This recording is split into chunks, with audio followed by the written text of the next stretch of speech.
ज्ञानेनाकाशकल्पेन धर्मान्यो गगनोपमान् ज्ञेयाभेदेन सम्बुद्धः तं वन्दे द्विपदाम्बरम्।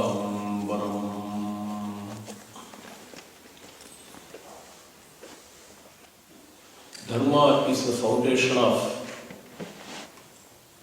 all spiritual paths. Jnana Yoga, Karma Yoga, Bhakti Yoga and Raja Yoga emphasis on this Dharma. Almost all scriptures of India, not only Vedas,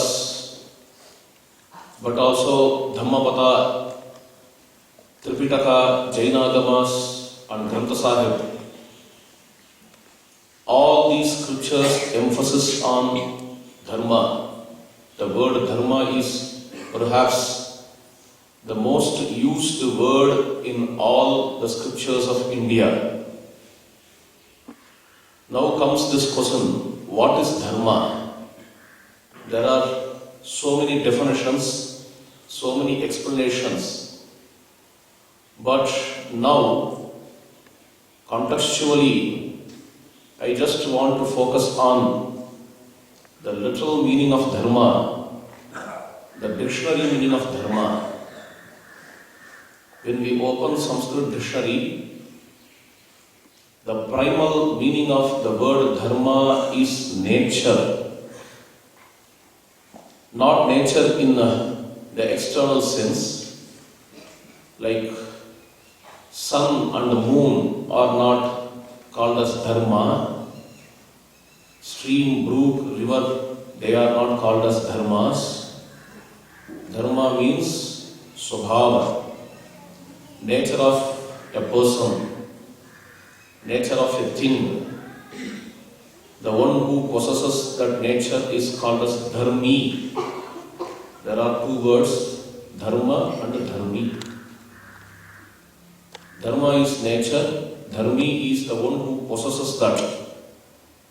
In the languages like Sanskrit, almost all words are named after their own dharmas. All things are named after their own dharmas. Take for example, that which swiftly moves is called as Aswa, Ashugatau. Aswa, the word, etymologically means that which swiftly moves. Ashwa means horse. Horse is named after its own dharma. Pakshi means bird. That is named after its own dharma. Pakshi is that which has paksha. Paksha means wings. That's why it is called as Pakshi. That's how dharma means nature. Pakshi, paksha is dharma, pakshi is dharmi.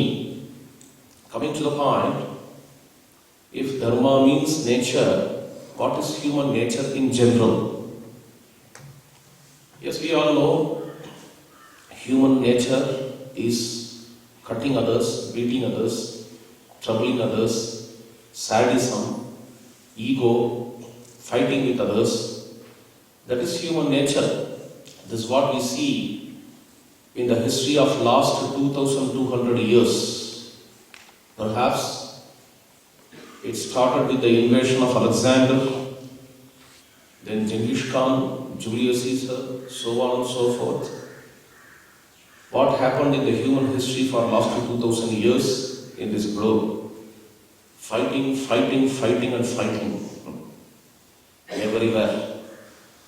And in India, we see lesser troubles if we compare with the other nations. What happened in the whole of American history?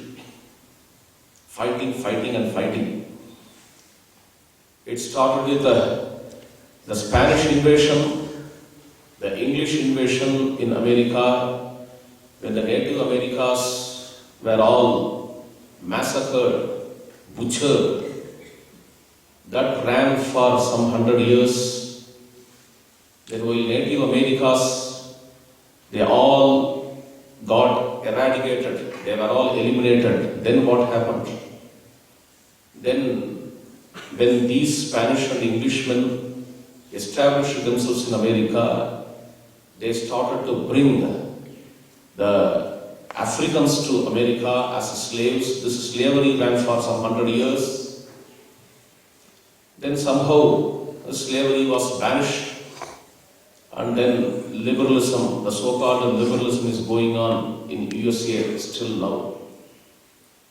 Continuously, in the name of liberalism, in the name of slavery, in the name of fight with Native America, some people were severely attacked and are still going on getting attacked.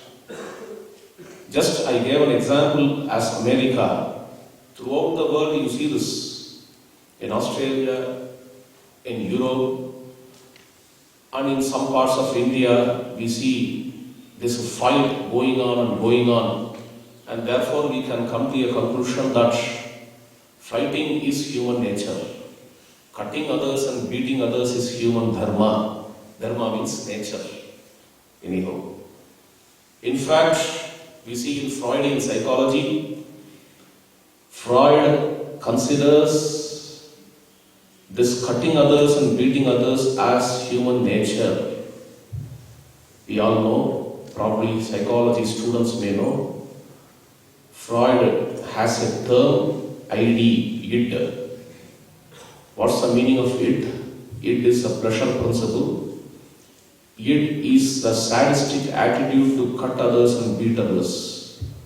And he calls this id as the human nature. And he also thinks that morality is imposed on this id. To this morality is named in psychology as superego. What is the superego? Something which is superimposed on it.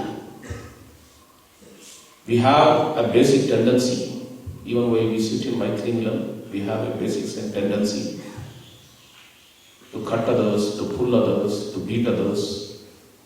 But we are not doing that.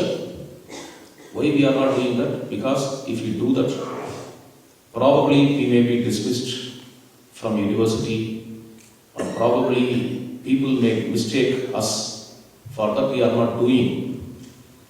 This kind of superimposition is called a superego, in the plane of which the morality, ethics, constitution, law, all these things come. This superego is the peripheral layer of our personality. It is the core of our personality. This is how Freud views. On the other word, morality is the peripheral layer of personality, and immorality, sadism, this is the core of a personality. This is what Freud views. On the other hand, our Shastras, all our Shastras unanimously tell, whether it is Vedanta or Sankhya or Yoga, unanimously they proclaim that core of our personality is purity, and in peripheral layer we have some impurities. This is the proclamation of our Shastras. That's what Swami Vivekananda says, each soul is divine. He adds one more word, potentially divine.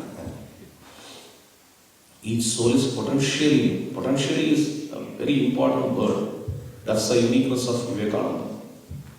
Atmana vidyate viryam. Atman is potential. The ability is derived from Atman. Shakti is derived from Atman. That's how Upanishad says. Anyhow, coming to this point, soul is pure. Consciousness is pure. In core, we all are pure. But impurities occur in our adjuncts. This is what our Shastras proclaim. What is right? On one hand, Sigmund Freud says, impurity is our core, purity is superimposed. On the other hand, Shastra says purity is our core, impurity is superimposed. What is true? What is true is a different topic. Let me come to that point after a few minutes. First, what is positive? What is optimistic? To consider the core as pure is optimistic, or to consider core as impure is optimistic. I already heard from audience, yes, for the first one. So, to consider our core as pure is optimistic. Unless we make a purity as our core, we and our society cannot progress. And here in our Shastras, all our Shastras unanimously proclaim that the core of the being is pure. The word morality or law or ethics may be something imposed on us, but dharma is not imposed on us. That's why the word dharma cannot be translated as morality or ethics or religion or any other thing, law. This is because religion is superimposed on us. Religion is a belief, a faith. Somebody is imposing upon us this religion. Unless somebody comes and proclaims that somebody is forgiving our sin, we don't know about that. So religion is superimposed, faith is superimposed. The same way law is superimposed, ethics is superimposed. Freud is right. Freud is right to some extent. There is one layer in our personality where superimposition of morality, ethics, religion and law occur. And there is a deeper layer in our personality where cutting others, beating others, that thing is there. Up to that, Freud works. Freud makes his experiment. But beyond these two layers, behind these two layers, there is a deepest layer in our personality which is pure. And dharma is based on this. And this purity has to be considered, this purity has to be contemplated, this purity has to be meditated. That is the whole of sadhana. Whatever you say, in bhakti yoga, or in karma yoga, or in jnana yoga, or in dhyana yoga, that is raja yoga. Everywhere in all these four yogas, in the name of these four yogas, we go on, meditate on the purity of soul, internal peace. Even in karma yoga, if you cut the strong expectation of results, gradually you start to realize the internal purity, internal peace. In the same way, in Jnana Yoga, when you start to listen to the discourse based on the self, gradually through Sravana, Manana and Nididhyasa, gradually through that inquiry, what happens? You establish yourself in that purity of self, that internal peace. In the same way, if you go to Raja Yoga, even there, even though you start from ethics, yamas and niyamas, gradually you grow, step by step, you are making inquiry systematically in your psyche, finally coming to that samadhi, which is nothing but purity of soul, internal peace. Therefore, yoga is that which takes us to internal peace, our own nature. Manah prashamana upayaha yogaha ityavidiyate. Patanjali, without any compromise, just gives the highest definition of yoga. Stoppage of the modes of psyche is yoga, chittavritti nirodha. Stoppage of the modes of psyche is samadhi. To Patanjali, samadhi is yoga, yoga is samadhi. In fact, etymological meaning is that. Yoga is from the term yuj, is from the root yuj. Yuj samadho, that is the etymological meaning. Yuj samadho. That yoga is samadhi.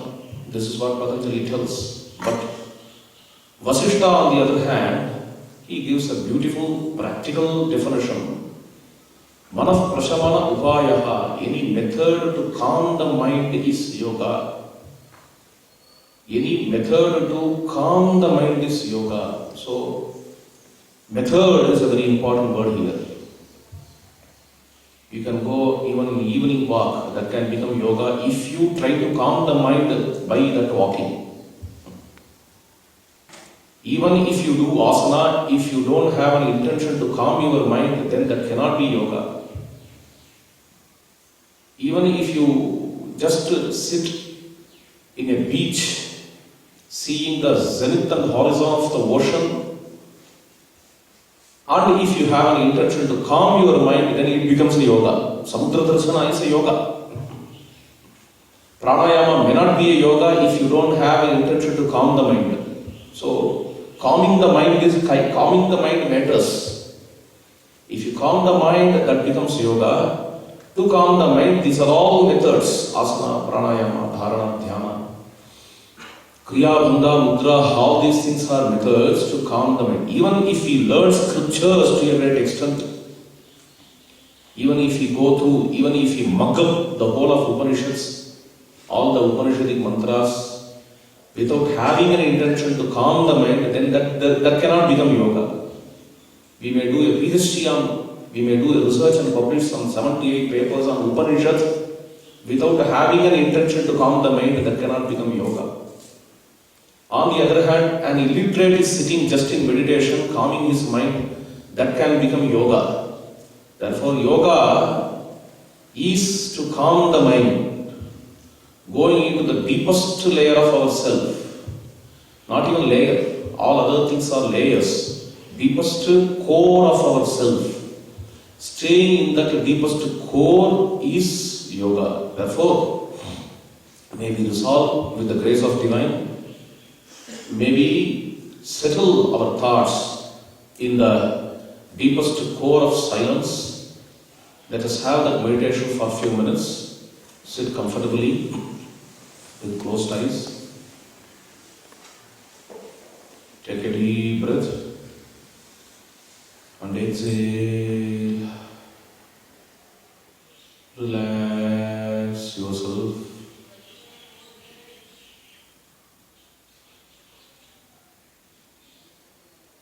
Gradually withdraw yourself from the external thoughts, external world.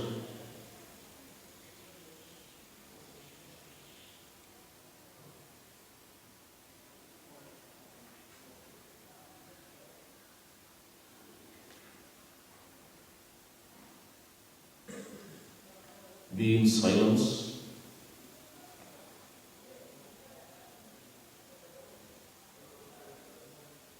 Attune yourself to your deep breaths. Expand your mind. Settling in the bed of silence.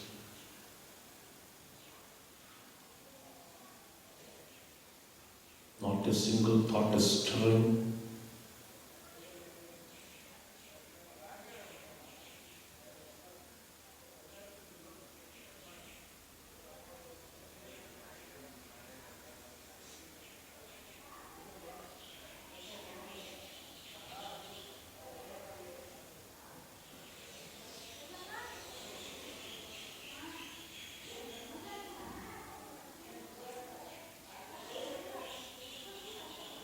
From the depth of silence, may we pray for universal welfare, a journey from darkness to light, from untruth to truth, from non-being to being, from mortality to immortality.